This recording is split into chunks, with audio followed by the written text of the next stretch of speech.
Hello friends, आप सभी का स्वागत है आपके अपनी यूट्यूब चैनल इक्विटी एक्सपर्ट में। मैं अरुण चौरसिया।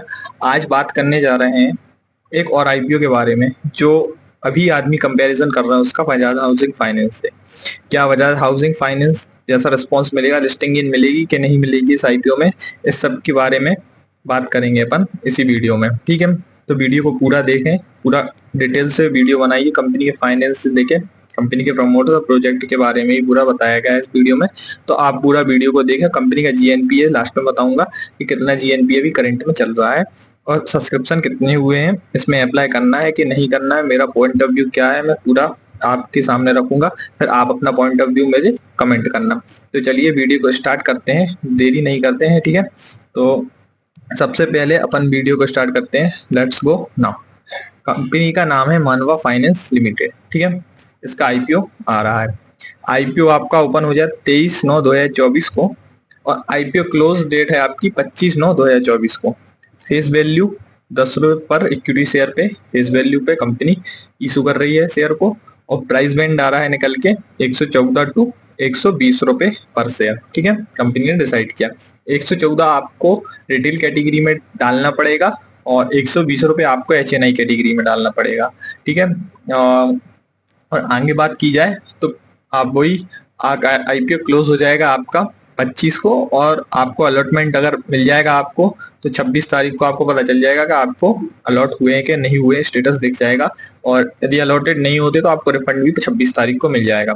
और आपके डीमेट अकाउंट में क्रेडिट शेयर हो जाएंगे 27/2024 को और लिस्टिंग डेट आपकी 30 तारीख को 10 बजे तक आपके ट्रेडिंग होने लगेगी। ठीक है, और बात की जाए तो एनएससी बीएससी में दोनों में लिस्ट होगा। और टोटल ऑफ इशू साइज बोला जाए तो 150 करोड़ का एक छोटा आईपीओ है। इसके ओवरऑल ओवर सब्सक्रिप्शन होने के चांसेस पूरे हैं और एक दिन में ही अच्छा रिस्पांस मिला है। फाइनेंशियल कंपनी है। ठीक है, और फ्रेश इशू भी 150 करोड़ का बुक बिल्ड इशू टाइप है। ठीक है, रिटेल शेयर में बोला जाए तो 35% का रिटेल को है कोटा और एचएनआई में 15% है, क्यूआईबी में 20% है। ठीक है, आरओसी बोला जाए तो 21.36% है। डेट टू इक्विटी रेशियो 3.75 है, जो एक प्रकार से सही है क्योंकि फाइनेंशियल प्रोवाइड करती है कंपनी भी बोरिंग लेगी तभी तो बोरिंग देगी। ठीक है, तो एक प्रकार से ठीक है। डेट टू इक्विटी रेशियो इतना सही है, स्टेबल है। ठीक है, आरएनओडब्ल्यू बोला जाए तो 15.66% है। पीवी कंपनी का निकल के आया 2.25% और ईपीएस कंपनी का निकल के आ रहा है 6.2% और पीई कंपनी का निकल के आ रहा है 19.19%। ठीक है, शेयर होल्डर की बात की जाए तो पहले कंपनी के पास 100% शेयर थे, अब कंपनी के पास 74.98% शेयर रह जाएंगे आईपीओ आने के बाद। कंपनी के थोड़ी फाइनेंशियल देखते हैं तो ऑलमोस्ट 31 मार्च 2022 के बाद कंपनी के ऑलमोस्ट एसेट डबल हो चुके हैं। ठीक है, और प्रॉफिट बोला जाए तो कंपनी का प्रॉफिट भी ऑलमोस्ट 4 गुना से ज्यादा हो चुका है। ठीक है, तो एक प्रकार से कंपनी ग्रोइंग है। ठीक है, क्योंकि कंपनी के पास 31 मार्च 2022 को 561 के थे और एसेट थे और अब कंपनी के पास 31 मार्च 2024 को 973 करोड़ के एसेट हैं। बात की जाए रेवेन्यू की तो कंपनी ने 2022 में 106 करोड़ का रेवेन्यू जनरेट किया था, तो इस बार उसने 191 करोड़ का रेवेन्यू जनरेट। प्रॉफिट बोला जाए तो 9 करोड़ का अब 2022 के सामने 31 करोड़ का प्रॉफिट है, मतलब एक प्रकार से कंपनी प्रॉफिटेबल है। तो मतलब ये पॉजिटिव चीज है। ठीक है, रिटेल के लिए बोला जाए तो कैसे अप्लाई, रिटेल में एक लॉट में अप्लाई करोगे 125 शेयर होंगे, टोटल नंबर ऑफ अमाउंट आएगा 15,000 रुपए। रिटेल मैक्स में करोगे 13 शेयर से 1625 शेयर होंगे, टोटल अमाउंट होगा 1,95,000 रुपए। स्मॉल एचएनआई में करोगे मिनी में, ठीक है, तो 14 लॉट से आपको अप्लाई करना पड़ेगा। 1750 शेयर होंगे, 2,10,000 का अमाउंट आएगा आपका। और एचएनआई मैक्स में करोगे तो 66 लॉट से आपको अप्लाई करना पड़ेगा, 8,250, 9,90,000 रुपए आपको पे करने पड़ेंगे। और बिग एचएनआई में अगर आप डालोगे तो 67 लॉट से आपको अप्लाई करना पड़ेगा, 8,375 शेयर मिलेंगे आपको, 10,05,000 रुपए टोटल कॉस्ट आएगा। ठीक है, कंपनी के बारे में बोले, कंपनी 1958 और कुछ में दिखा है 1996 से स्टेबल है। नॉन बैंकिंग फाइनेंशियल कंपनी है एनबीएफसी के तौर पे, offering financial solution in new two wheeler 3 wheeler और इलेक्ट्रिक 2 व्हीलर के लिए और कार और सेकंड हैंड कार के लिए लोन प्रोवाइड करती है, और पर्सनल लोन भी देती है और बिजनेस लोन भी देती है, बहुत छोटे छोटे स्मॉल, ठीक है। द कंपनी के एम्प्लॉयज की बात की जाए तो 31 मार्च 2024 को कंपनी के एम्प्लॉय 1344 हैं। और कंपनी की ब्रांचेस बोली जाए तो कंपनी के ब्रांचेस महाराष्ट्र, गुजरात, राजस्थान, छत्तीसगढ़, मध्य प्रदेश और उत्तर प्रदेश में है। मैंने थोड़ी थोड़ी पॉइंट कवर किए हैं। और डीलर बोले जाए तो कंपनी के पास 1100 डीलर हैं, including in this all of state, ठीक है। पूरे स्टेटों को मिला के 1100 डीलर्स हैं, ठीक है। और ऑब्जेक्ट ऑफ इशू, वही कंपनी को कुछ कैपिटल रिक्वायरमेंट है, और कैपिटल रिक्वायरमेंट के लिए कंपनी के पास कैश फ्लो देखा जाए तो net cash flow operating activity -14 crore है, और net cash flow financial activities 1566 crore positive है, और net cash flow investing activities 109 crore रुपए। ये कंपनी की थोड़ी फाइनेंशियल है। अब बात की जाए तो यही टू व्हीलर दिया है, कितने numbers of two wheelers finance किए हैं, 3 व्हीलर्स, टॉप लोन्स, यूज देख सकते हैं आप, ठीक है। ये थोड़ा फाइनेंशियल है। और टू व्हीलर्स बताए हैं कि कितने टू व्हीलर्स को फाइनेंस किया है, टोटल नंबर ऑफ दिया है, अदर इनकम कहाँ से आई है, ये पूरी इनकम के बारे में दिया है, used car loan, personal loan, small business, other operating incomes. तो आप देख सकते हैं इन इंडियन सेक्टर से इतना इतना रेवेन्यू जनरेट किया है।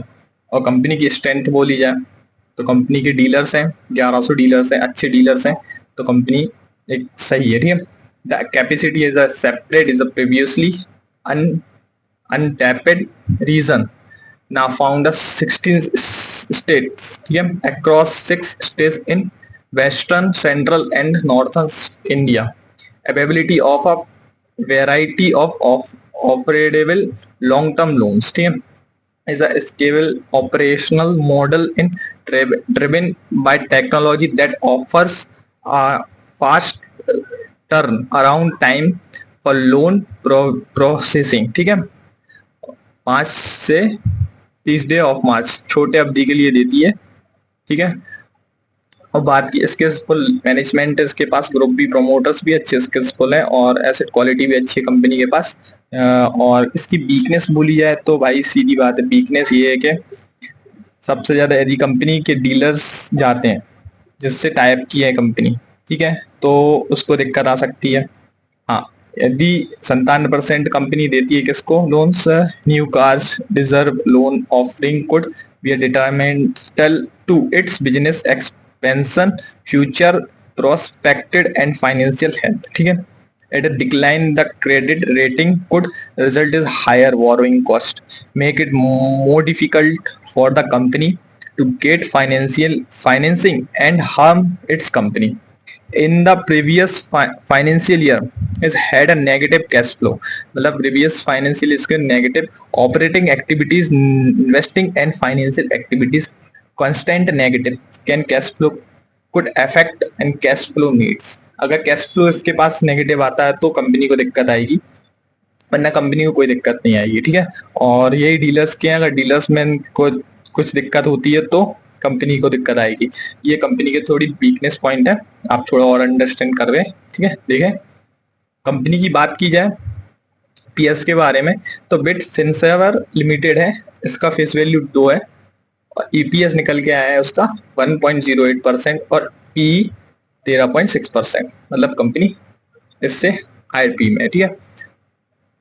अर्मन फाइनेंस सर्विस देखा जाए तो फेस वैल्यू 10 है, 195 ईपीएस निकल के आया है, और 8.57 टाइम्स पी पे लिस्टेड है कंपनी।